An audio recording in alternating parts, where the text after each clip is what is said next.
Nous allons maintenant aller chercher Alberto Israel. Aldo Granato, je vous le présente, le merveilleux Aldo Granato va nous jouer un morceau Yiddish Mom en attendant la venue d'Alberto.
Ça, mon ami. Alberto.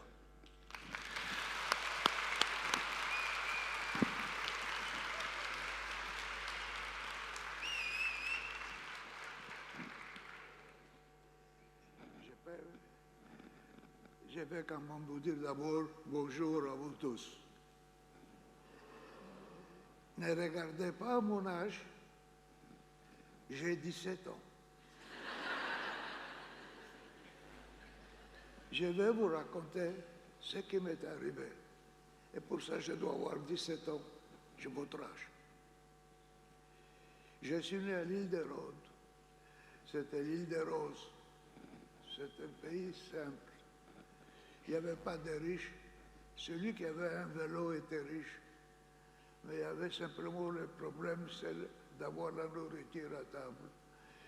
Une grosse partie des jeunes partaient à l'étranger, partaient en Afrique du Sud, en Amérique du Sud, en Amérique du Nord, parce qu'il y avait, depuis la crise de la 48, il y avait quand même difficile à vivre.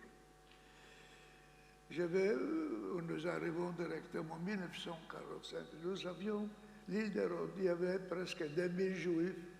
Il n'y avait pas un seul juif en prison. C'était des personnes saintes, des personnes honnêtes. Des personnes qui aidaient, parce que quelqu'un qui avait faim, elle trouvait à côté pour manger chez l'autre. C'était la vie simple. En 1935, ils ont commencé, les Italiens, avec la guerre d'Abyssinie. L'Abyssinie, la guerre avait commencé, n'est-ce pas, avec la France et l'Angleterre avaient fait des sanctions aux Italiens. Et Mussolini s'est allié avec Hitler. Le début du massacre commence avec cette alliance Mussolini et Hitler. En 1938, j'avais 11 ans. Je me suis présenté en septembre à l'école, comme tous les ans, l'ouverture des écoles.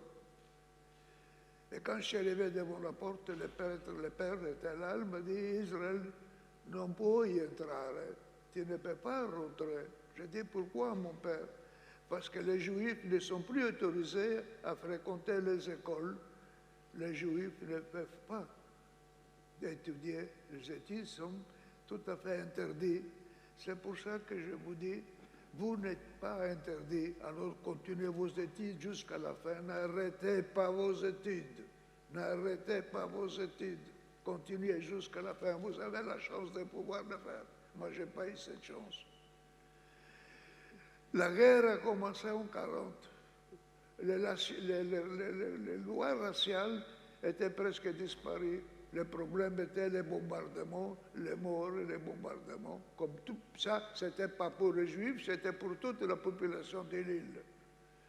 Jusqu'en 1943, l'Italie a arrêté la guerre. L'Allemagne a occupé l'île de Rhodes. Hitler avait envoyé des soldats pour aider les Italiens. Et on avait, n'est-ce pas, maintenant, les Allemands qui avaient occupé l'île. Et jusqu'à juillet 1944, on était là tous ensemble. Il n'y avait plus ni juifs, ni grecs, ni turcs, rien du tout. Il y avait des êtres humains qui souffraient la guerre. En juillet 1944, un SS, ou plutôt 2 ou 3 SS avec une jeep, ils sont arrivés au village parce que nous avions quitté la ville à cause du bombardement. Elle a dit tous les juifs, les hommes, doivent venir demain au centre-ville pour vérification d'identité. Ce n'était pas la première fois qu'on faisait cette histoire-là. On se présentait, nous étions à 20 km, il n'y avait pas ni bus, ni train, ni rien, à pied. Nous sommes arrivés au bureau de l'aviation. Et là, nous arrivons, c'était un bureau. Notre bureau est comme un rectangle. Il y avait là-bas un SS, donc l'entrée était là. On allait, on lui donnait la pièce d'identité. Ah oui, votre pièce d'identité est en ordre. Les mensonges commencent. À partir de ce moment, il n'y a que des mensonges, il n'y a que des déshumanisation totale. En pleine déshumanisation, on est au début. On rentre, on voit que personne ne sort. On croyait qu'ils sortaient par derrière. Nous sommes rentrés, mon père, mon frère Elie, mon frère Aaron et moi. Moi, je suis le 10e de la famille. On rentre là derrière et à ce moment-là, la surprise était là. Tous les gens qui étaient rentrés, il n'y en a pas un qui est sorti parce qu'il n'y avait pas de sortie. C'était déjà des bibis de l'emprisonnement. Les soirs, tout le monde se trouve là. Il n'y a ni à manger, ni à boire, ni rien du tout. Le lendemain matin, ils sont partis au village. Ils ont dit aux femmes, toutes les femmes doivent venir avec tous les bijoux qu'ils ont.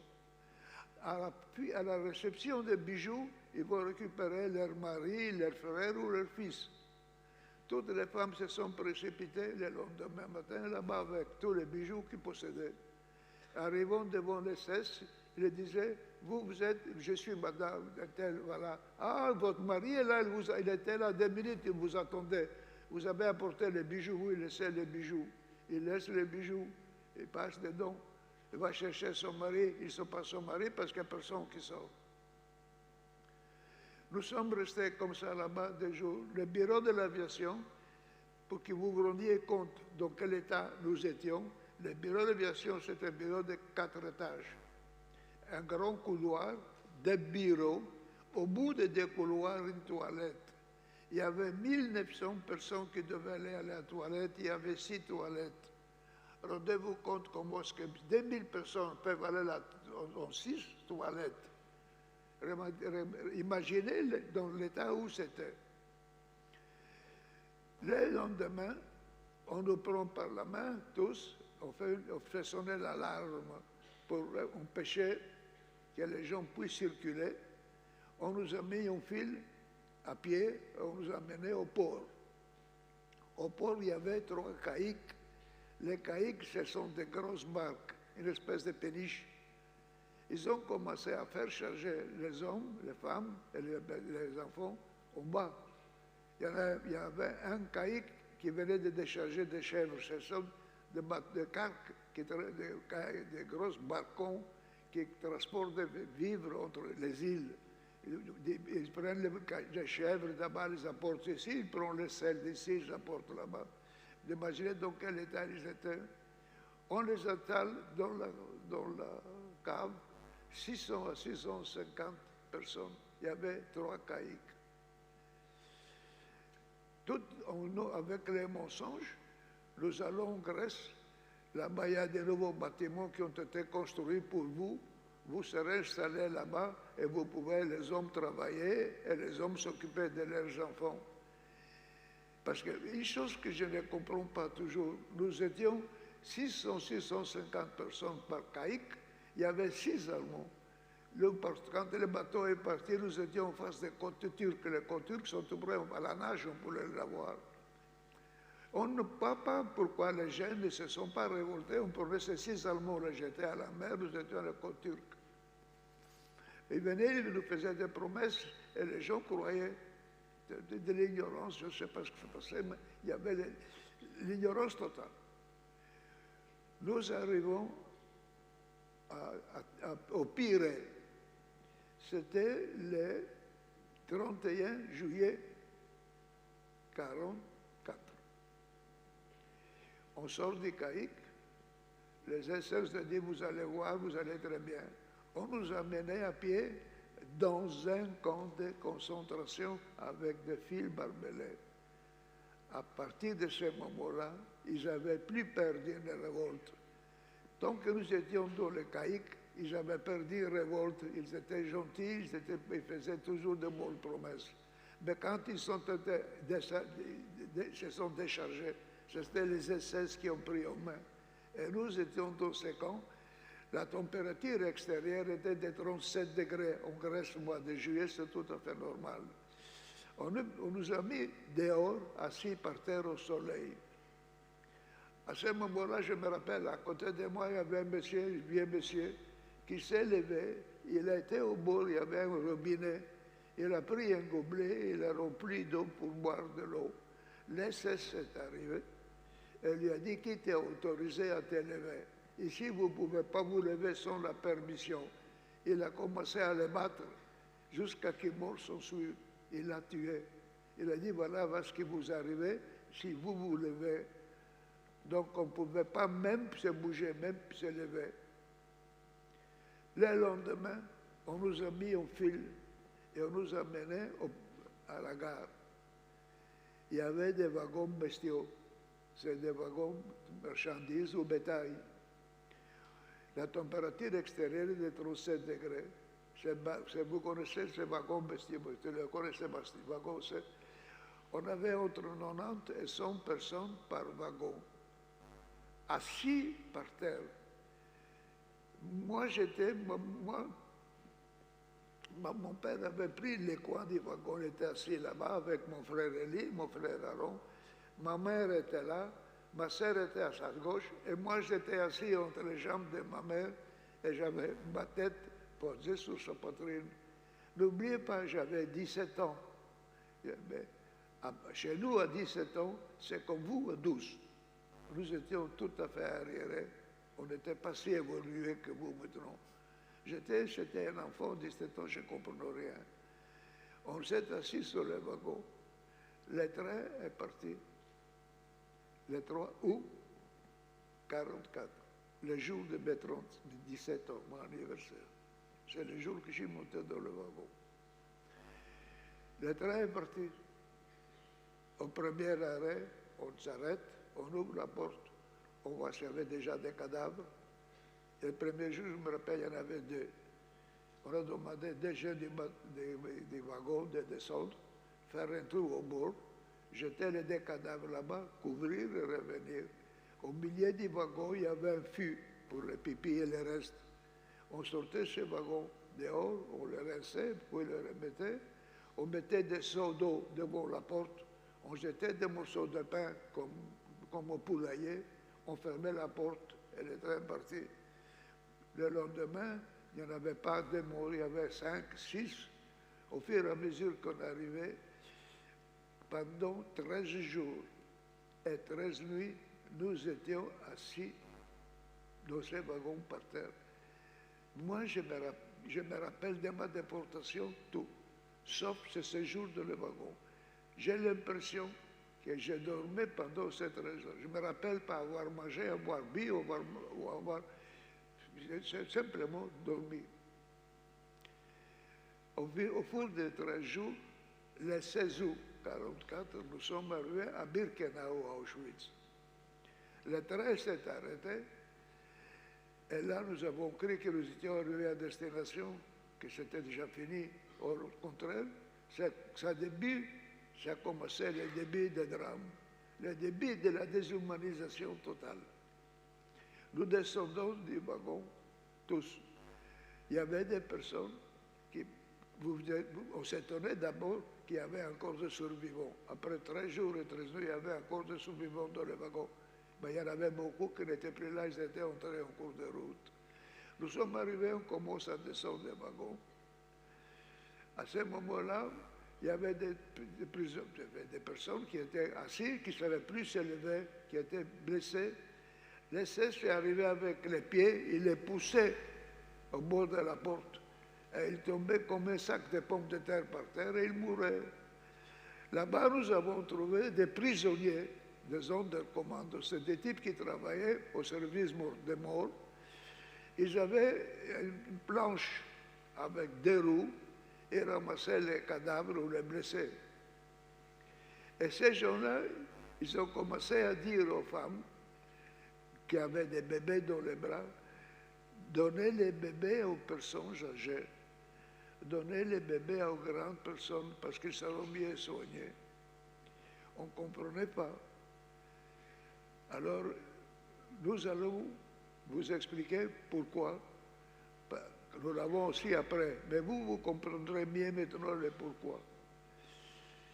Les SS, les prisonniers qui travaillaient, ils nous disaient, donnez les enfants aux grandes personnes, aux personnes âgées, parce qu'ils savaient que toute personne de 0 âge à 16-17 ans était condamnée à mort.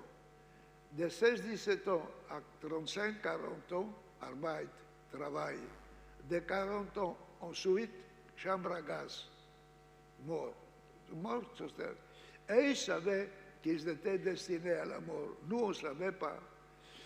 Alors, en disant, n'est-ce pas, donner les bébés aux personnes âgées, disons par exemple la maman qui avait les bébés, la maman a 25 ans, elle arrive devant la sélection, elle arrive à la sélection, elle a les bébés dans sa mamelle, les bébés condamnés à mort, alors elle doit apporter les bébés à la chambre, donc au département gaz, et automatiquement, elle devait suivre son enfant.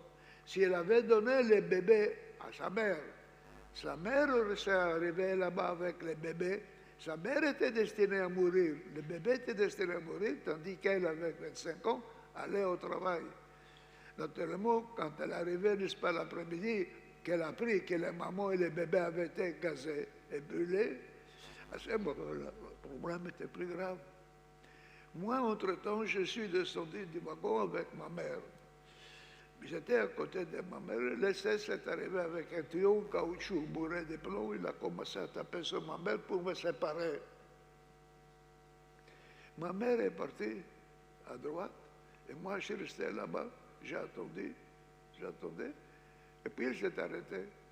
Elle m'a fait comme ça. Je n'ai plus vu ma mère depuis ce jour-là. J'étais avec mon père. Mon frère Elie et mon frère Aaron, on a été à la sélection. On est arrivé à la sélection. La sélection, c'est le type qui décide qui va aller au travail, qui va aller à la chambre à gaz. Donc, là, nous arrivons maintenant là. Mon frère Elie part à droite, mon frère Aaron part à droite. Moi, je vais aller avec mon père. Qui peut me protéger mieux que mon père? Mon père avait vu clair. Il m'a regardé, il m'a dit, va avec tes frères. Va avec tes frères. Il a compris. Si j'avais été avec lui, j'allais à la chambre de gaz. Si j'allais à droite, j'allais au travail. Je savais pas ça. Non, c'est pas possible. On arrive, j'ai suivi mes frères et mon père a été à gauche. On est arrivé là-bas. Et alors, on nous a expliqué que toutes les personnes qui avaient de 0 âge à 17, 16, 17 ans étaient gazées. Ils allaient tous dans une chambre à gaz. On les tuait. Puis après, on les sortait. On coupait les cheveux. On enlevait les dents d'or. Aux femmes, on les cherchait des diamants parce qu'il y avait des femmes qui gardaient des diamants dans les choses. On fermait la chambre, la porte à gaz. Nous arrivons maintenant au départ.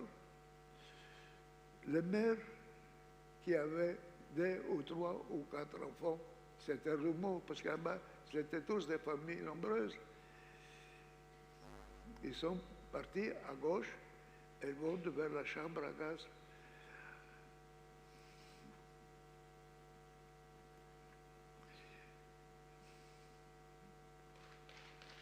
Non,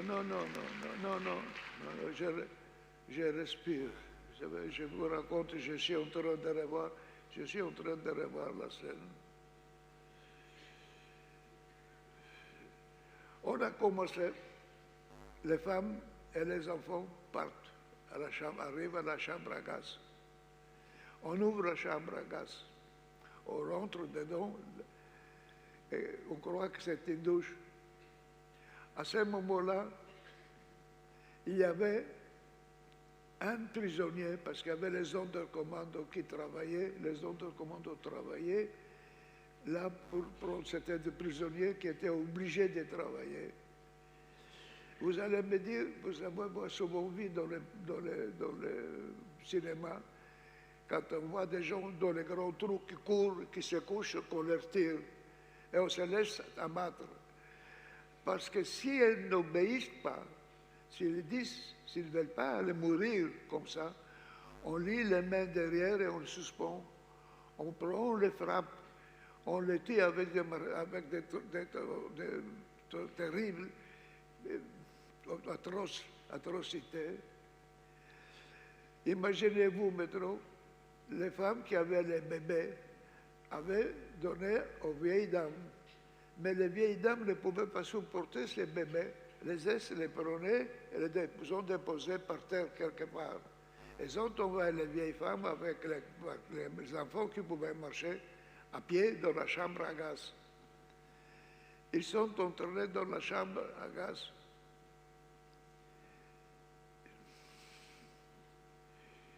Quand ils rentraient dedans, c'était déjà la fin. Imaginez-vous maintenant, les dernières femmes qui sont arrivées dans la chambre à gaz, on ferme la porte. Les femmes sont là avec leurs enfants.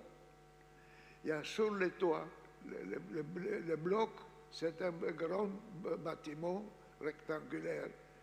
Sur les toits, il y a au milieu des trous. Les SS arrivent, ils jettent du gaz dans les trous, et ces gaz commencent à tuer. Cette femme qui est arrivée à la fin avec ses 4 enfants, commence à voir, parce que quand ils jettent les gaz, tous ne meurent pas en même temps. Il faut le temps que les gaz avancent. Donc les gaz commencent à avancer à partir du milieu, ils commencent à tuer. Et cette femme maintenant qui est là, en train de regarder les gaz qui vont venir tuer ses enfants.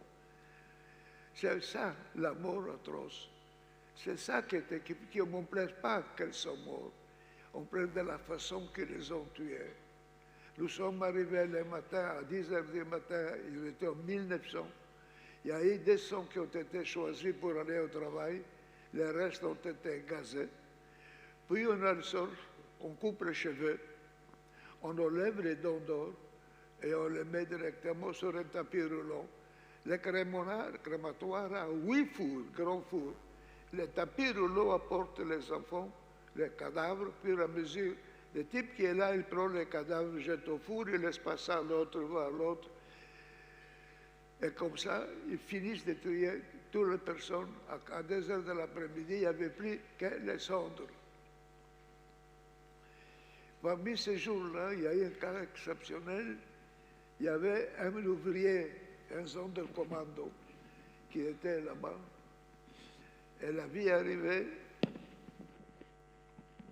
Il a vu arriver sa mère, sa femme et sa fille. Il reçoit. Il a vu, et il a dit à sa mère et sa femme et sa fille aller prendre un café au retour à la sortie. Il savait qu'ils entraient d'une chambre à gaz. Et quand il a vu qu'ils allaient fermer la porte de la chambre à gaz, il s'est rentré lui aussi pour mourir avec. Nous sommes sortis de la chambre à gaz,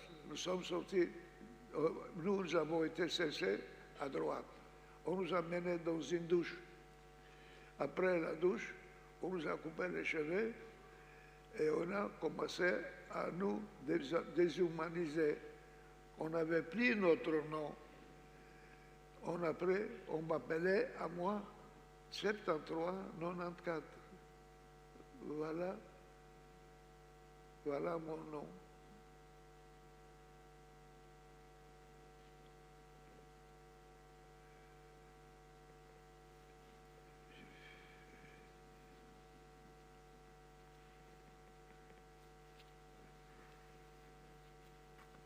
Voilà.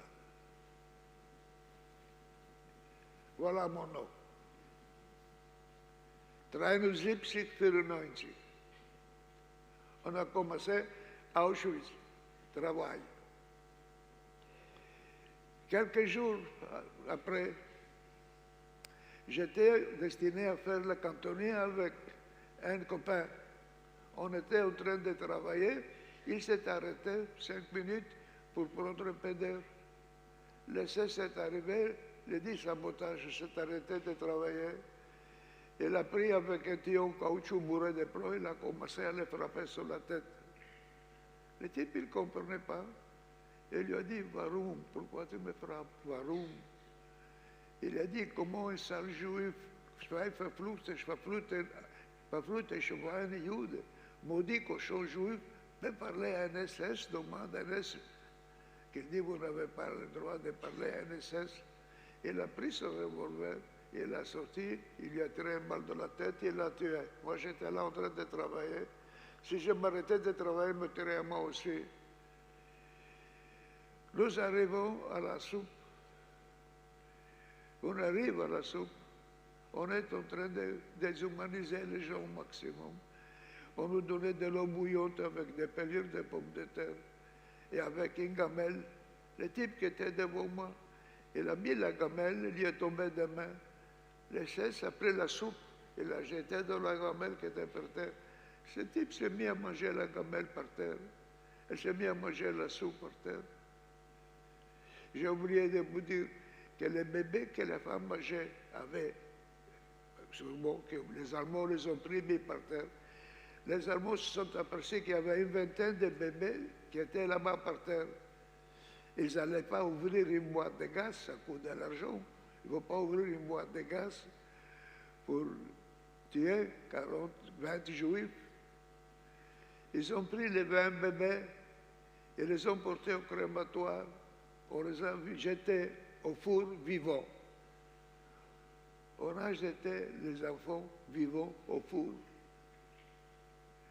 Les personnes âgées qui travaillaient,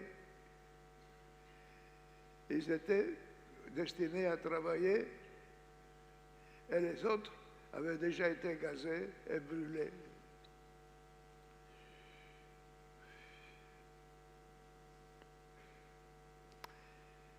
Nous sommes 20 septembre.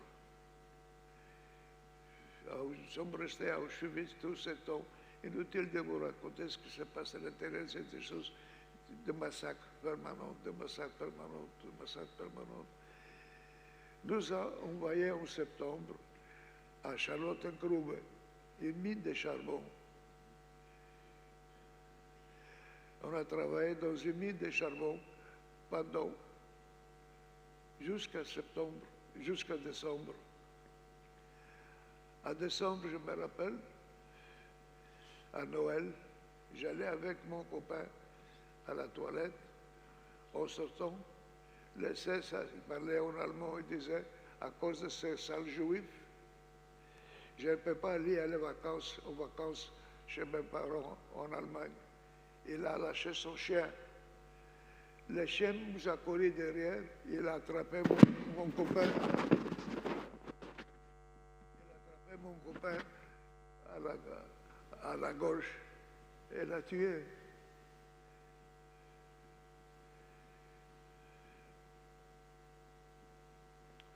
Jusqu'à 18 janvier. 18 janvier, Achtung, Achtung, Achtung. Vous allez dehors, la température était moins 27. Nous sommes partis la marche de la mort. Nous avons fait 100 km à pied au départ. Au fur et à mesure qu'on voulait aider quelqu'un qui ne pourrait pas marcher, l'SS venait avec un revolver, il l'abattait et les poussait pour ne pas ralentir la marche. On a commencé à faire, à fur et à mesure, 100 km à pied. Après, on nous a mis dans des wagons ouverts et on a fait 4 jours et 4 nuits assis dans les wagons. La plus grande partie est congelée. Quand nous sommes arrivés à Mauthausen, il n'y avait même pas un tiers de départ qui sont arrivés. Nous sommes arrivés à Mauthausen le 24 janvier.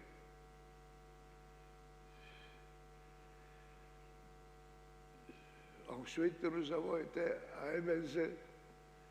Et là, nous sommes restés jusqu'à mai 1945, où sont les Américains arrivés. Il y a beaucoup de détails. Je vous laisse vous poser des questions que vous voulez, savoir comment ça s'est passé, qu'est-ce qui s'est passé. Donc tu veux déjà qu'il te pose des questions maintenant? Ok. Donc, pour faire... Que je continue encore? Non. Jamais comme ça, comme ouais, parfait. Pour faire un mini-résumé, donc je rappelle, Alberto est parti de Rhodes, donc l'île de Rhodes, qui était à l'époque une île italienne. Donc il est, avec des péniches, il a rejoint la Grèce continentale. De là, il est parti en train vers Auschwitz, où le voyage a duré 13 jours, 13 nuits. Quand il arrive à Birkenau, c'est ce que Johan vous a expliqué tout à l'heure, il y a la sélection qui est faite, où là, il perd directement sa maman et son papa. Ensuite, il part il est sélectionné pour travailler avec ses 2 frères. Il travaillait donc dans une mine. Et ensuite, en janvier 1945, le camp d'Auschwitz-Birkenau est évacué parce que l'armée soviétique arrive. Il est alors déplacé, d'abord à pied, où ils font une marche de la mort pendant 100 km, et ensuite, pendant 4 jours et 4 nuits en train, mais en wagon ouvert, c'est-à-dire qu'il n'y a pas de toit. Je rappelle qu'on est en hiver et qu'il fait moins 20 degrés, où là, on l'envoie en Autriche, au camp de Mauthausen, d'où il va partir après vers un commando de travail qui s'appelle Ebensee. Et Ebensee est le dernier camp de concentration nazi qui sera libéré aux alentours du 7 mai 1945. Donc voilà le résumé de ce qu'Alberto vous a expliqué jusqu'à maintenant. Et il aimerait déjà que vous posiez des questions pour en savoir plus. Et il complétera un peu son témoignage au fur et à mesure. Alors je vais me lever pour voir. N'ayez pas peur, c'est à vous de jouer maintenant. C'est toujours la première question qui est difficile à poser, donc on va directement passer à la deuxième. Il y en a en haut.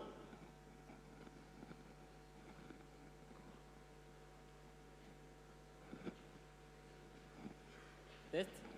Ça va. Déjà, bonjour. J'aimerais vous poser la question suivante. Comment avez-vous vécu la libération après être libéré de tout ça? Donc après Ebensee, hein, donc tout à la fin. Voilà. Tu as entendu, Alberto? Comment tu as vécu la libération à Ebensee? Donc quand tu as su que tout était fini, qu'est-ce que tu t'es dit? Le 5 mai 1945, in Jeep, avec un officier américain et un soldat militaire américain sont arrivés au camp. Et c'est le matin. Non. Voilà. Le matin, nous nous sommes aperçus que les Allemands avaient pris la fuite, les SS, le camp était libre. Les Américains ils sont arrivés, il y avait au crématoire une montagne de cadavres. Parce que là-bas c'était petit, c'est pas comme Auschwitz, là-bas c'était petit crématoire. Il y avait trop de morts parce que cette année la température était moins 28, moins 27, ça fait très froid. Mois de mars, avril, ça fait froid. Et puis il y a eu beaucoup de morts. Alors quand ils sont arrivés là-bas, ils ont dit, mais qu'est-ce que c'est ça? Il y avait des civils là-bas, et nous ne savions pas, c'était mensonge. Dans le camp de Ebensee, ce n'était pas un camp d'extermination, c'était un camp de concentration, ce n'est pas comme Auschwitz. Il y avait des Polonais, il y avait des Russes, il y avait des Italiens, il y avait des Grecs, il y avait des Juifs, bien sûr. Mais les Juifs étaient un bloc séparé parce que les Juifs n'avaient pas droit à la soupe comme les autres. Les Juifs devaient mourir de faim. C'était la condamnation. Les autres, c'était... Les Russes ont commencé à prendre les SS qu'ils prenaient. On coupait la tête, on la jette à gauche, et prenait le corps, jetait à droite. Les Américains ont appelé directement de l'aide. Ils sont arrivés, les militaires américains, ils ont appelé les autorités russes, après des troupes russes, on les a pris pour les envoyer en Russie. C'était le camp libéré. Moi, je pesais 29,5 kg, j'avais 18 ans. Si les Américains venaient le lendemain, j'étais mort. Alors, ils ont commencé à faire directement des grands blocs, ils ont fait des cuisines, et on faisait à manger, mais alors on passait, on nous donnait un morceau de chocolat, on nous donnait un morceau de viande, on nous donnait un morceau de pain. Au fur et à mesure qu'on venait, pas tout d'un coup. Mon frère Elie a été libéré. Il est rentré directement au dépôt de nourriture. Il s'est assis, il a commencé à manger, il est mort. Il est mort, il a mangé, les intestins ont éclaté. On ne s'est pas rendu compte. On n'était pas normaux, on était déshumanisés, on était fous, on ne comprenait pas. Vous savez, quelqu'un qui pendant un an, il n'a pas travaillé. Imaginez-vous dans la mine de charbon. J'ai honte de le dire, dans la mine de charbon. Moi, j'étais domestique d'un Polonais, mineur polonais. Lui venait, il était payé mineur polonais. Moi, j'étais son domestique. Mon frère Aaron était pour faire 2 mètres cubes de charbon. Les Polonais, à midi, ils arrêtaient, ils avaient droit pour manger. Ils avaient des tartines grosses comme ça, avec 10 lards. Ils commençaient à manger. Nous, on regardait. Ça fait un an qu'on ne mange pas. Ça fait un an qu'on ne mange pas. On regardait comme ça. Parfois, ils coupaient un petit bout comme ça de pain. Voilà, comme ça, ils nous donnaient, on prenait ça. On n'avait ni amour propre, ni rien. On les mangeait. L'aumône, pour un bout de pain, comme ça, pas plus grand. Tu vas me dire, les Polonais, s'il était bon, il m'aurait donné une grosse partie, parce que lui, les soirs, rentre à la maison, il mange, il n'aura le repas. Moi, les soirs, je n'ai rien mangé, rien du tout. Il était pire que les Allemands. Un morceau de pain comme ça, mais pas toujours. Alors on revient aux Américains. Ils ont commencé à nous donner, moi, je parvenais à grossir 1 kilo par jour. Ils ont appelé les civils allemands, ils ont fait une grosse fosse. Ils ont fait une fosse commune pour tous une montagne de cadavres. Alors pendant 1 mois, on a été soignés. Et 1 mois après, on nous a mis dans un wagon et on nous a envoyés en Italie. Et là, nous sommes arrivés à Bologne. Et là, nous étions une vingtaine de Juifs libérés, c'est tout. Le reste étaient tous morts. De Rhodes au départ. Hein? De Rhodes. Il ne restait donc combien de Juifs ont été déportés au départ de Rhodes? De Rhodes. Combien? Au départ, vous étiez combien? 2000. 2000 et il y en a à l'arrivée 151. Dans toutes, 151. Et donc tu arrives à Bologne et là, on va en profiter. Explique-nous la suite, comment tu as pu petit à petit reprendre une vie normale. Après, oui. Après c'était toujours la déshumanisation. On n'arrivait pas. C'était, je me rappelle, on a fait des choses horribles. Non. Quand tu arrives en Italie, quand tu arrives à Bologne, comment tu reprends petit à petit une vie normale? À Bologne, oui. On commençait tout doucement. On avait commencé par nous enlever les costumes de prisonniers. On nous a donné un kilo, maman m'a donné un kilo de courte et une chemise si c'était quelqu'un qui était mort ou quoi, je ne sais pas. Mais on avait quand même 1 kilo de courte et une chemise, c'est tout. Ni culotte, ni cinglé, rien du tout, ni chaussettes, on n'avait pas. On avait des chaussures usagées qu'on nous a données. Mais c'était déjà très bien. Alors, dans la nourriture, on nous a donné une soupe, on avait un bon ticket à un restaurant de la ville. On allait tous les midis, on avait une portion, une soupe, c'était de pâtes au bouillon de pâtes, à manger un plat. Imagine-toi que les garçons, ils venaient, qui travaillaient là-bas, on n'avait pas d'argent, il n'y avait pas de pourboire. Ils avaient droit à une louche. Et regardez si le patron ne voyait pas. Il disait, tu en veux encore un peu? Oui. Alors nous donnions cachette. Il y avait l'épicier qui était là-bas. J'allais avec 70 centimes, je voulais 30 grammes, 50 grammes de mortadelle. Alors, il n'avait plus d'argent. Alors, je disais, monsieur, j'ai dit 50 grammes. Mais oui, c'est 50 grammes. C'est la balance qui ne marche pas. Il me faisait peut-être 100 ou 150 grammes. Il prenait petit pain, nous donnait. Il voyait qu'on était anormaux. Nous sommes dans la rue. À ce moment là il y a un corbillard qui passe avec des courants de fleurs et des personnes avec des choses noires. Et nous, on a commencé à rigoler. On a commencé à regarder qu'est-ce qu'il faut pour un mort. Regardez. Mais qu'est-ce que vous faites? Allez jeter, c'est fini, qu'est-ce que vous faites? Ils ont appelé la police, ils les ont arrêtés. Ils ont dit, mais monsieur, vous vivez ici dans un pays normal. On n'était pas normal. Pour devenir normal, il m'a fallu plus d'un an pour reprendre. Une vie normale, on n'a jamais pris. Moi, j'ai quitté Auschwitz, mais Auschwitz ne m'a pas quitté. Auschwitz ne me quitte pas, je suis toujours à Auschwitz. Auschwitz ne me quitte pas, il y a tout à la maison. Il y a quelque chose qui ne va pas. Alors à ce moment, j'ai dit, oui, mais à Auschwitz, on n'avait pas ça.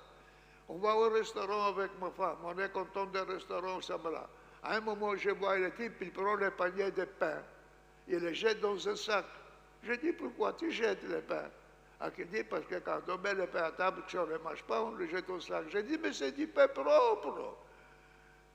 Moi, pour un morceau de pain comme ça, je me suis mis à genoux, où j'étais de pain. On ne vit pas normalement. On n'a pas. J'étais tout le temps malade. Heureusement qu'il y a eu des personnes honnêtes. Moi, j'ai eu un docteur qui m'a soigné. J'avais une pleurésie. À la fin, j'ai eu une pleurésie à cause de la marche de la mort. J'avais une pleurésie, j'avais les poumons de trop dans les choses. Les docteurs me soignaient gratuitement. Allaient à la pharmacie acheter les médicaments et me soignaient gratuitement. Les médicaments aussi me les faisaient. On a vu un geste humain qui redevenait. Ça nous faisait beaucoup de bien parce qu'on se disait, bon, c'est pas quand même tout le monde qui est méchant. Parce que pour nous, l'homme est devenu l'être méchant. Mais j'ai peur de parler des choses que j'ai vues parce que j'ai peur de les effrayer. Il y a des choses qui se sont passées qui sont inimaginables. Quand on pense qu'on jette des bébés vivants, quand on pense que le docteur Mengele prenait des jeunes femmes, une vingtaine de jeunes femmes. Je ne sais pas comment il faisait pour les mettre enceintes, tout doucement. Et puis il avait là-bas une dizaine, une 20 femmes, je ne sais pas le nombre. Il attendait un enfant de 15 jours, un mois, 5 semaines, 6 semaines, 2 mois. Il faisait, regardez, chaque différent. Ils ouvraient le ventre de toutes les femmes pour voir comment l'enfant progresse. Puis on prend tout ça, on jette au four. Est-ce possible qu'on peut croire une chose pareille? On va se baser sur ce que tu as vécu toi. Donc on va peut-être proposer une deuxième question. Ça va? Deuxième question.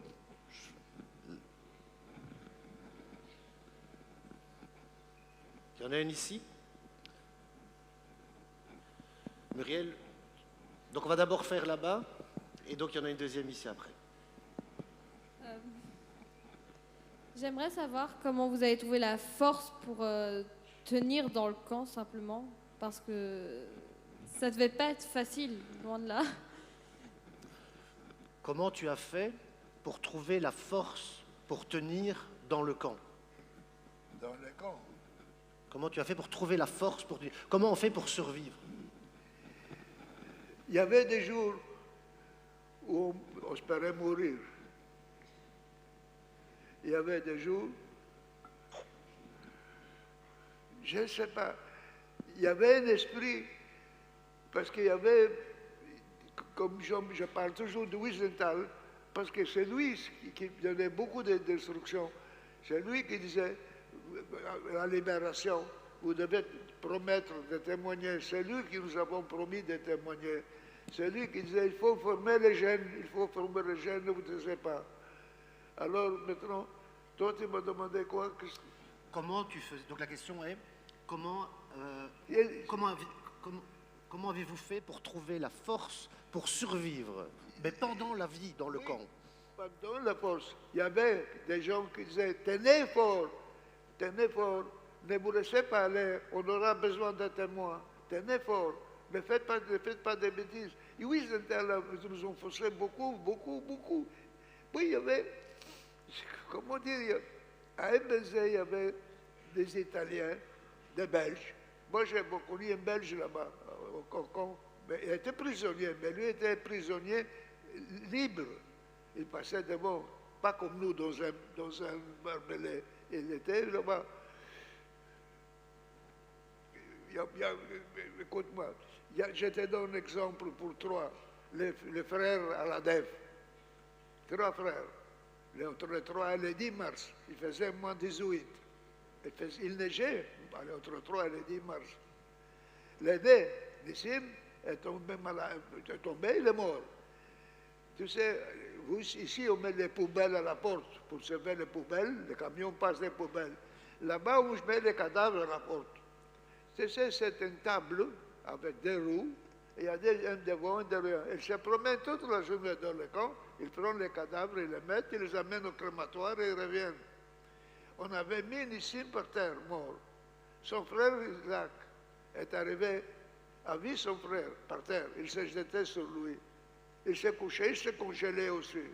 Le troisième frère est arrivé à la ville des frères. On a vu le camion, la table, la charrette. Quand ils sont arrivés, ils ont pris les 3. On les a mis ici. Ils ont été au crématoire. Ils les ont mis tous les 3 dans le même four. Par principe. Il y en avait des qui pouvaient survivre. Oui, bien sûr. Donc, ce qu'Alberto veut... Moi, je voulais survivre. Voilà, ce qu'Alberto veut dire, c'est qu'il y avait un gros aspect psychologique qui était important. Si les Américains venaient le lendemain, j'étais mort. Je ne pesais pas 30 kilos. Je ne pesais pas 30 kilos. Donc si vous n'aviez pas un moral d'acier, eh bien, il y avait très peu de chances donc, de s'en sortir. Souvent, ce que Alberto nous a dit dans ses témoignages, et ce que d'autres témoins nous ont dit, c'est que, en gros, leur objectif d'être déportés lorsqu'ils se levaient le matin, c'était d'être en vie le lendemain matin. Et ainsi de suite, jour après jour. Il y avait une autre question ici. Oui, bonjour Monsieur Alberto, c'est un honneur de parler avec vous. Et je voudrais savoir, au premier contact avec les SS, comment est-ce que vous arriviez à parler avec eux, en sachant que vous parliez italien et eux pas italien du coup.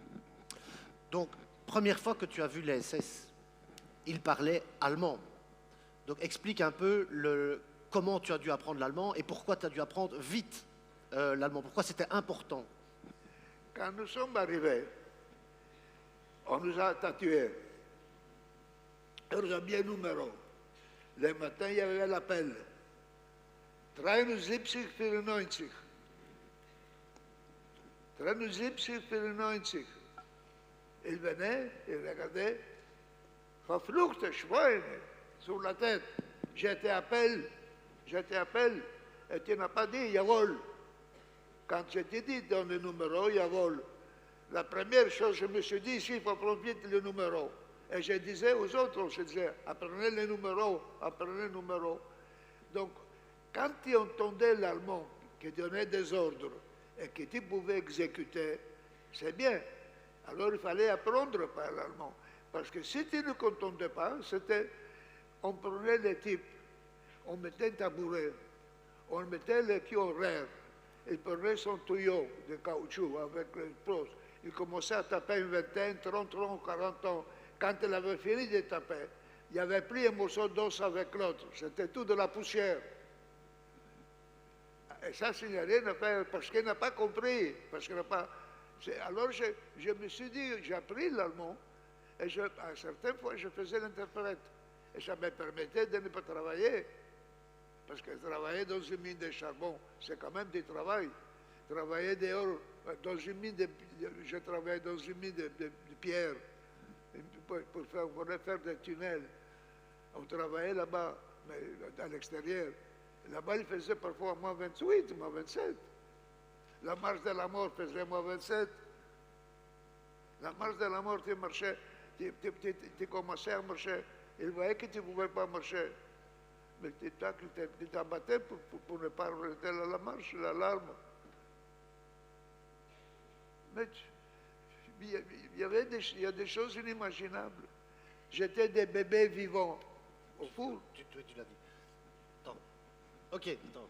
Je pense que ça répond à ta question. L'important donc était de, au plus vite, savoir parler l'allemand, au moins comprendre quand on appelait votre numéro, parce que c'était tout simplement une question de vie ou de mort. Question suivante, profitez-en. Ce qu'Alberto veut, c'est un maximum de rencontres. On en a une là et une là. Alors, Ok. bonjour. Ça fait 2. Ça va, on va commencer là. Ma question c'était, est-ce que même à un moment, vous aviez eu la pensée de vous échapper ou vous évader? J'ai pas entendu. On m'entend? Ah oui, on m'entend. Est-ce que vous avez déjà eu la pensée de vous évader? Ok. Est-ce que à un moment, tu as eu l'idée ou l'envie de t'évader, de t'échapper? Impossible. Impossible. Le camp de Birkenau fait 42 km². Ce n'est pas un camp, c'est 15 camps. Donc il y a le camp extérieur, barbelé, électrifié. Tu touches, tu es devenu charbon. À l'intérieur, il y avait des camps séparés. Seulement les Allemands ouvraient la porte pour traverser un autre. Quand tu fermais la porte, il y avait le courant électrique. Si tu touches, tu restes mort. Il n'y a, personne qui a jamais il n'y a pas jamais une seule personne qui a pu s'évader. Il n'y avait pas possible. Très peu en tout cas. Mademoiselle? Et puis on ira en haut, Greg. Bien le bonjour. Excusez-moi, ma question elle est un peu bizarre, mais c'est juste pour savoir, niveau psychologique, comment ça se passe après? Comment il a fait pour réussir à se construire après? Psychologiquement, comment tu as fait pour te reconstruire? Par exemple, comment tu as fait pour revivre psychologiquement? Très difficile. Comment je me suis remis en vie? C'est un docteur, ami, qui m'a dit, toi, tu dois te marier, tu vas faire des enfants, tu vas apprendre à aimer, tu vas te remettre en état. Je l'ai écouté. Je me suis marié, j'ai eu 3 enfants. Et j'ai appris à aimer. On me dit, même les enfants me disent, tu as gâté tout le monde. Oui, c'est vrai. C'est vrai, je ne pouvais pas. Je n'ai jamais frappé mes enfants, j'étais toujours colon, j'étais toujours, même quand il y avait, parce que ma femme, parfois à l'école il y avait quelque chose, je dis, laisse-le, la prochaine fois on va prendre. Mais dit, toi tu es toujours là-bas. Tu sais, par exemple, il y avait je mange, ma femme dit, écoute, les 2 enfants, j'avais mis en punition. Alors elle dit, il pleurait, pourquoi tu pleures? Maintenant papa va venir, on dit c'est péché, il va nous sortir. Oui, c'est vrai. Je ne sais pas faire, contrairement à ce qu'on pense, je ne sais pas faire de méchanceté. Je ne sais pas, j'aime aider les gens, j'aime aider tout le monde, j'aide tout le monde. Quand quelqu'un vient me demander quelque chose, si je peux le faire, le fais. Oui. Donc on peut dire que psychologiquement, l'amour, quelque part, t'a aidé à te reconstruire. Oui. C'est magnifique. Au-dessus? Oui.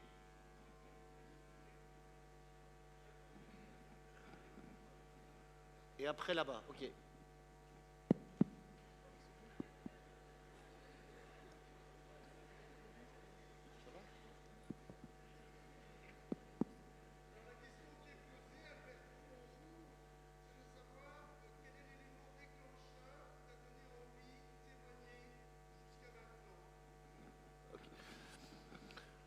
Qu'est-ce qui t'a donné envie de témoigner? La promesse. Wiesenthal nous avait dit, vous allez promettre, vous allez faire quelque chose. Au début, non. Au début, je n'ai rien fait. Et puis un jour, il y a quelqu'un qui m'a dit, Alberto, tu te rappelles que nous avions promis à Wiesenthal de témoigner. J'ai dit, bon, je vais faire un petit témoignage de 40 personnes à l'école. J'ai fait un témoignage de 40 personnes. J'avais mis les pieds dans la main dans les choses. Alors, automatiquement, c'était 60, puis c'était 100, puis c'était 200, puis c'était 300, puis c'était 800. Mais théoriquement, j'ai fait 120, 130. Je fais tous les ans, je fais 10 écoles. Je fais un à Mons, je fais en Belgique, parfois je vais en Italie. Oui, je préviens les jeunes. C'est les jeunes qui vont faire le venir. C'est eux qui vont venir. Qu'ils sachent qu'est-ce qui s'est passé. Qu'ils fassent attention que ça ne leur arrive pas. Et qu'il faut qu'ils restent dans un pays démocratique. Qu'ils continuent leurs études. C'est ça que je voulais quand même transmettre. Faites attention. Ne vous laissez pas influencer par un crétin qui se met au balcon et commence à crier. Restez dans un pays démocratique. C'est vous le monde de demain. C'est vous le monde de demain. Qu'il y a parmi vous des personnes honnêtes, des personnes qui ne sont pas là pour faire la guerre, mais qui sont pour faire la paix. Il y a moyen de vivre en paix. Il y a moyen de s'aider. Il y a moyen de se vouloir bien. Il y a moyen. Je ne sais pas pourquoi il faut tuer son voisin pour être bon marché. C'est pour ça que je cherche toujours les jeunes. Je vais parce qu'il faut les informer. Tu sais, aujourd'hui, je fais déjà un témoignage là-bas avec les journalistes. Je fais un deuxième ici, je suis fatigué. Autrement, Alberto est un petit jeune de 95 ans, hein. Je crois qu'on peut encore l'applaudir.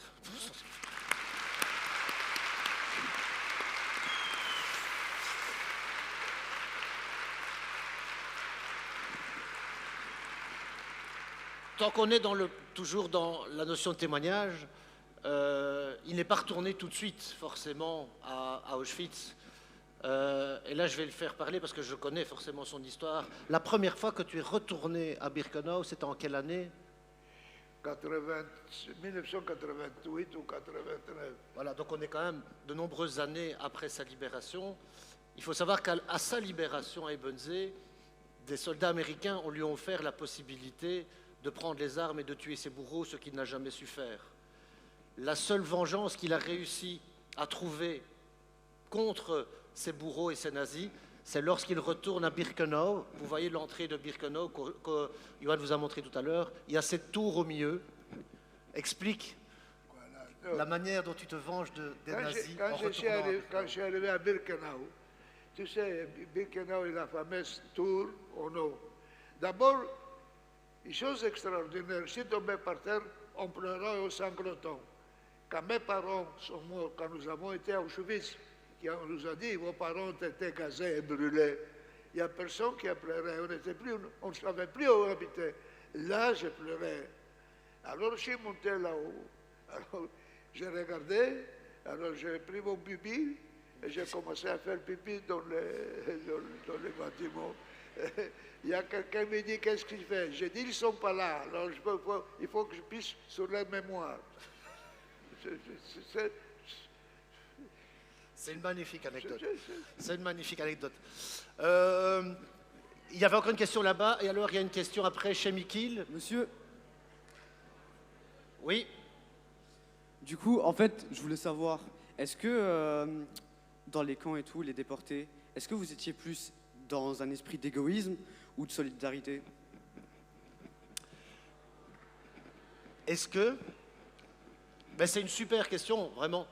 Est-ce que dans les camps, entre prisonniers, est-ce qu'il y avait de la solidarité ou est-ce que c'était chacun pour soi? Est-ce que c'était plutôt de l'égoïsme ou plutôt solidaire? Non, mais il y a une chose, on n'avait pas le droit de se parler. Par exemple, des prisonniers sont là. S'ils se parlent, se laissent rester voir, vous abattent tous les deux. Il y avait interdiction de parler. Bon, la nuit, quand on arrivait, on était déjà crevés. Tu sais, les lits, c'est 8 personnes par lit. 4 têtes ici et 4 têtes là. C'est un lit de 3 étages.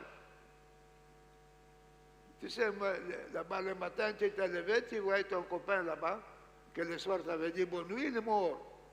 Il avait mort, il avait son beau pain en bouche. Il n'avait même pas la force de manger son pain. Il est mort. Moi, j'ai pris le pain, je ne l'ai pas jeté, je l'ai mangé. Je l'ai pris de sa bouche, je l'ai mangé. Mais autrement, on allait au travail. Bon, si on ne voyait pas, on parlait.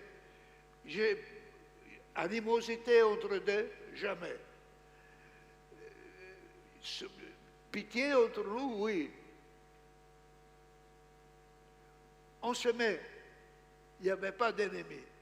Ni juifs russes, ni juifs polonais, ni juifs. Il n'y avait pas de différence. On était tous des prisonniers. Et on est tous. Je dois dire sincèrement, c'est vraiment. Je n'ai pas connu la moindre bagarre entre des prisonniers. Non. Chacun était triste de ce qui lui arrivait. C'est tout. Merci. Question suivante. Ici. Bonjour. Je voulais savoir en fait s'il y avait des actes de résistance dans le camp en fait. C'est qui parle?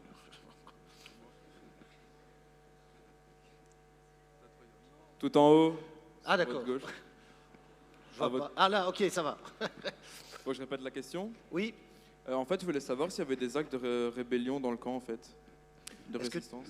Ok. Est-ce que tu as connu des actes de résistance ou de rébellion dans le camp? Est-ce qu'il y a des gens qui se révoltaient, des actes de résistance ou de rébellion, de révolte? Est-ce que des détenus se révoltaient? Les détenus, les prisonniers. Est-ce qu'il y en a qui se sont révoltés ou est-ce qu'ils sont... Si tu révoltes, regarde, il y a 3 choses qu'ils doivent vraiment comprendre. Primo, tu vois, parfois vous avez vu au cinéma, quand il y a des grosses fosses communes, où on dit, l'SS est là, on dit au type de courir, de se jeter dans la fosse, et on lui tirait une balle. L'autre courait, il s'est jeté, il courait une balle. Tout le monde se dit pourquoi il ne respecte pas, pourquoi. C'est simple. Si tu respectes, on te prend les mains, on te lie les mains derrière, on te suspend, on te laisse là jusqu'à ce que tu vas mourir.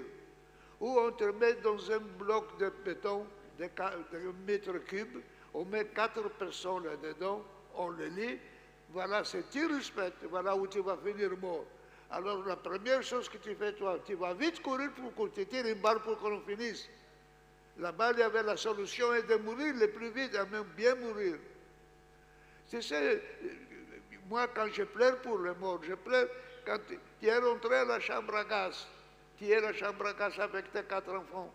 Tu vois que le gaz arrive et tu as 4 enfants, tu ne peux rien faire, tu vois que tes enfants vont mourir. C'est cette mort-là qu'il faut éviter. C'est cette mort-là qui est horrible. Moi, je ne pleure pas parce qu'ils sont morts, je meurs de la façon qu'ils sont morts. Avec quelle souffrance. C'est horrible la souffrance qu'ils ont connue. C'est horrible. Vous n'avez pas une idée. Ils venaient, ils te prenaient, ils te mettaient le cul derrière l'ombrelle et commençaient à taper. Tu n'avais plus de chair. Les os devenaient de la poussière. Ils avaient trouvé le système de permettre d'abattre sans qu'il y ait la moindre réclamation, sans que personne respecte. Parce qu'ils connaissaient se respecter. Tu sais, tu vas au bloc 11 à Birkenau, au bloc 11, au premier étage, il y a les photos que les Allemands ont faites. Et dans ces photos, tu vois tout le monde qui est suspendu, celui qui est par la tête, celui qui n'est pas les pieds, celui qui n'est pas les mains derrière. Ils sont là, ils avaient fait pour montrer à Hitler qu'ils avaient bien fait quelque chose. Tout ça parce que quelqu'un avait respecté dans le bloc de la mort, on appelle déjà le bloc de la mort, quand tu vas là-dedans, rien qu'à voir, c'est horrible. Merci. Alors encore, peut-être 3-4 questions, parce qu'Alberto est, je vous rappelle, fatigué, vu son âge. On a une demoiselle qui, depuis tout à l'heure, lève les mains. Et Amélie, tu dis? Voilà, on t'écoute. Après, on ira ici au-dessus. J'avais une question. C'est après sa libération, est-ce qu'il a encore gardé des contacts avec des gens qu'il avait rencontrés au camp? Oui, et alors peut-être demander aussi sa famille. Oui, sa famille aussi. Alors, est-ce que tu vas nous raconter ta famille, donc qui a survécu, parce que tu n'es pas le seul survivant, et alors si tu as gardé des contacts avec d'autres détenus après? Oui, maintenant ils sont presque tous morts. Mais on se rencontrait tous les ans.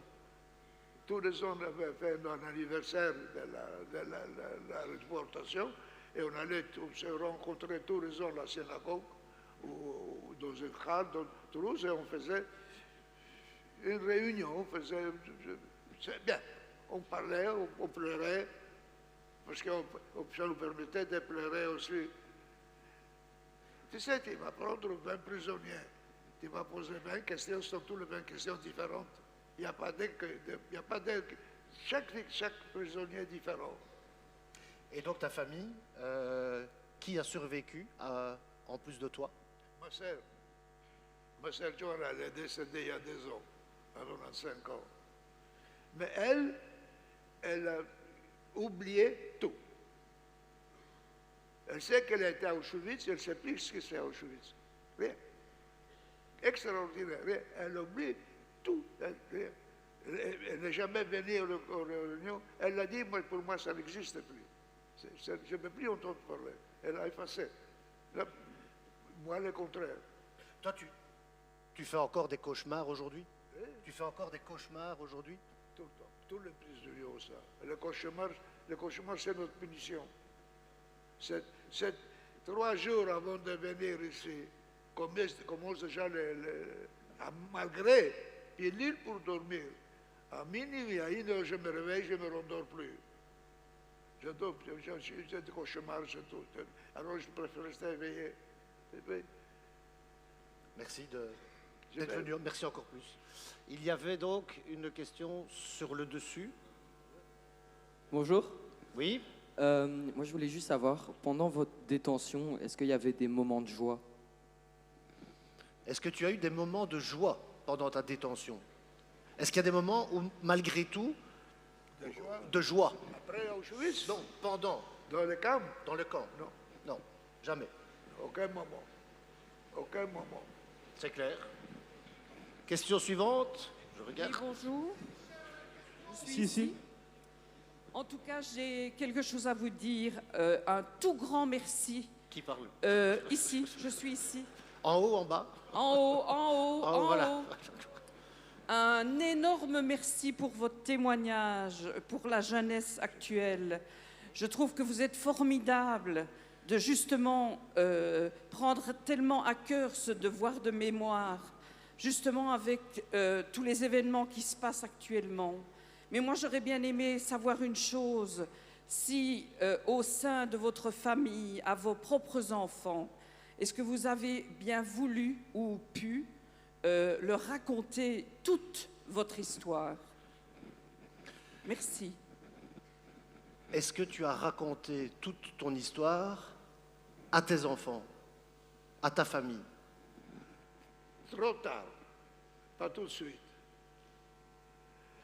Mon fils m'a demandé qu'est-ce que c'est ce numéro. J'ai dit c'est mon numéro de téléphone quand j'étais petit. Et puis un jour, je ne sais pas, l'aînée, elle avait 16 ou 17 ans, elle revient et me dit, papa, tu nous as appris à ne pas mentir. Pourquoi tu nous as menti? Je dis, je ne vous ai pas menti. Et ton téléphone vibre, c'est quoi? À Auschwitz? J'ai dit, de quoi, papa, je viens de voir un film, je sais de quoi il s'agit. J'ai vu ton numéro, je sais de quoi tu viens. Elle m'a fait pleurer, j'ai commencé à pleurer. Elle m'a vu pleurer, elle est partie. Elle n'a plus parlé. Et j'avais compris que je ne voulais pas. Puis avec l'âge, tout doucement, ils ont parlé. Puis je suis venu avec ma fille aînée.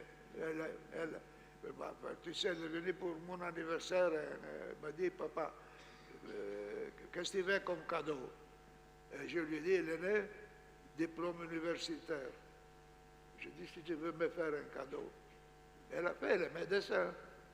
La seconde venue m'a dit, papa, cadeau. à l'université, elle est avocat. Donc, ils ont fini les études, et les enfants.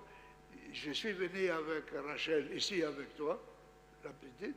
J'étais avec Selma à Auschwitz. J'étais avec Selma, avec le roi Philippe et la reine à Auschwitz, avec Selma. Nous avons été dans l'avion ensemble avec le roi.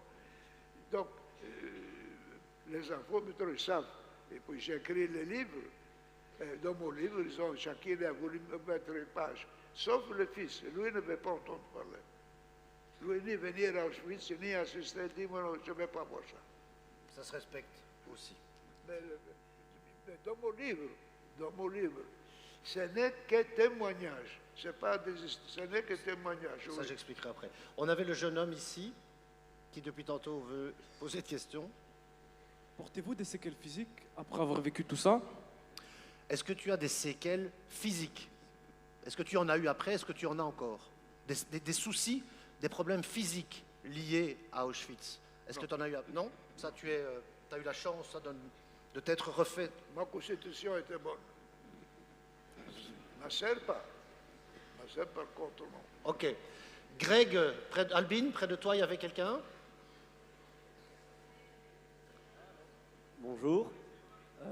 Moi, j'avais une question. C'était qu'est-ce que ça vous a fait de retourner 40 ans après à Auschwitz? Voilà. Qu'est-ce que ça t'a fait de retourner 40 ans après, de retourner à Auschwitz? C'est très mal. Ça fait très mal.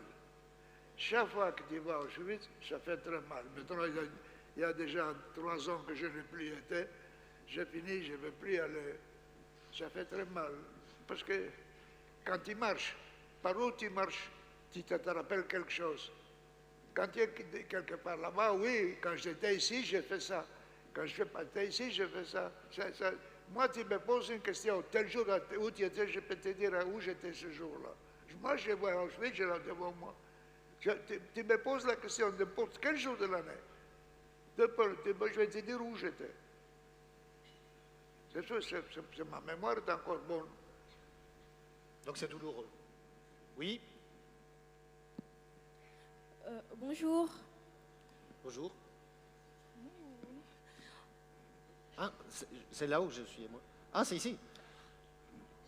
Allô? Moi ici. Je voulais savoir, c'est quoi de votre rapport pendant et après cet événement de la vie et de la mort?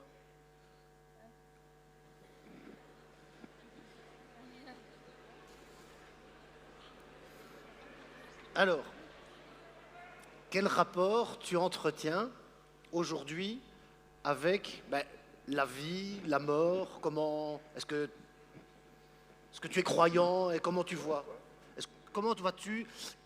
Quel est le rapport que tu as, la vie, la mort? Est-ce que tu es croyant, ce genre de choses? Avec qui? Avec Toi. Avec moi-même ou avec... Est-ce que tu es croyant un peu déjà? Est-ce que tu crois encore en Dieu après ce que tu as vécu? Oui, croyant le jour. Croyant le jour, pas croyant la nuit. Il y a quelque chose. La communauté juive de Rhodes était 100% croyante. Je n'ai pas entendu aucun dire pourquoi à Dieu, pourquoi tu nous fais ça, pourquoi tu nous punis, pourquoi tu fais ça. Mais j'ai entendu, si c'est ta volonté, que ta volonté soit forte. Ils allaient au mur, vous allez les fusiller, si c'est ta volonté, que ta volonté soit faite. Ils allaient mourir pour le nom de Dieu. Moi, je ne suis pas d'accord. Moi, je ne suis pas d'accord de mourir pour personne. Je veux vivre ma vie. Pourquoi je vais lui dire que ta volonté soit faite. Pourquoi je n'ai rien à voir avec sa volonté.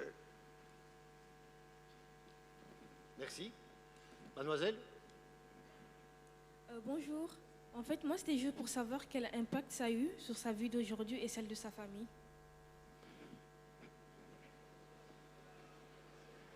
L'impact sur la vie d'aujourd'hui, il l'a déjà dit, vu qu'il en rêve encore et ainsi de suite, mais est-ce que ce que tu as vécu à Auschwitz et dans les autres camps a eu un impact sur ta vie familiale, donc avec ta femme?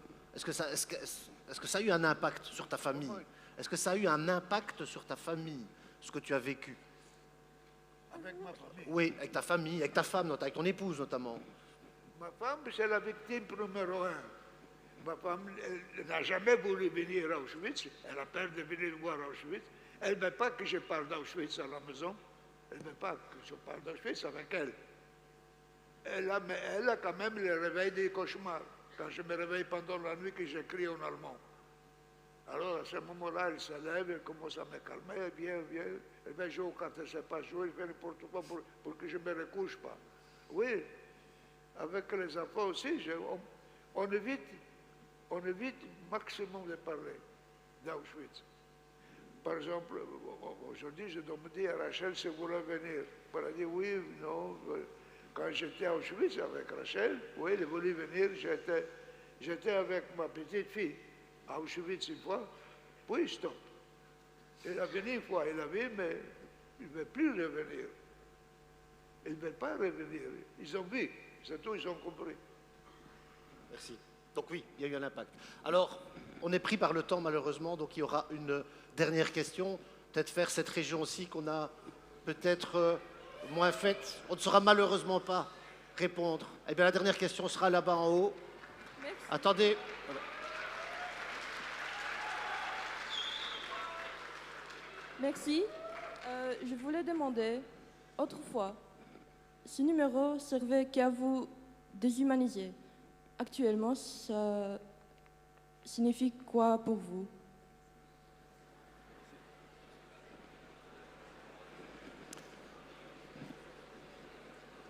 Avant, ce numéro, ce tatouage que tu as, il servait à vous déshumaniser. Il servait à vous déshumaniser. Vous n'étiez plus qu'un numéro. Mais aujourd'hui, ce numéro, qu'est-ce qu'il représente pour toi?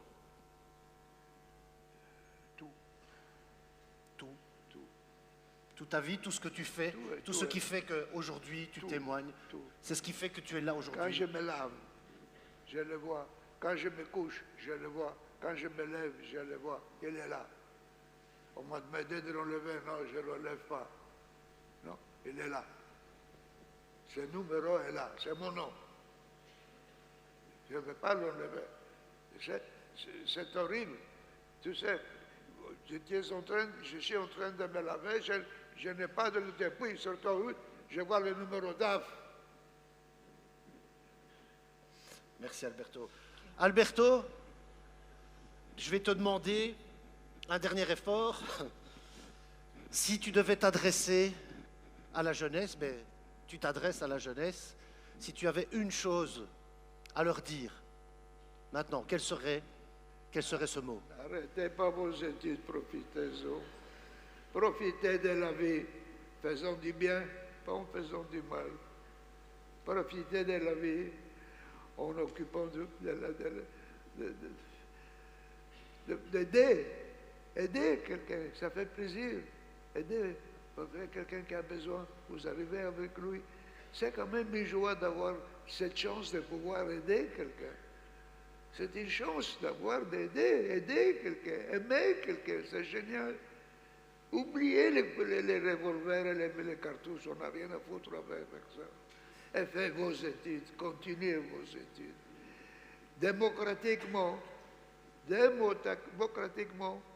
obéissez aux lois, mais pas aux fous.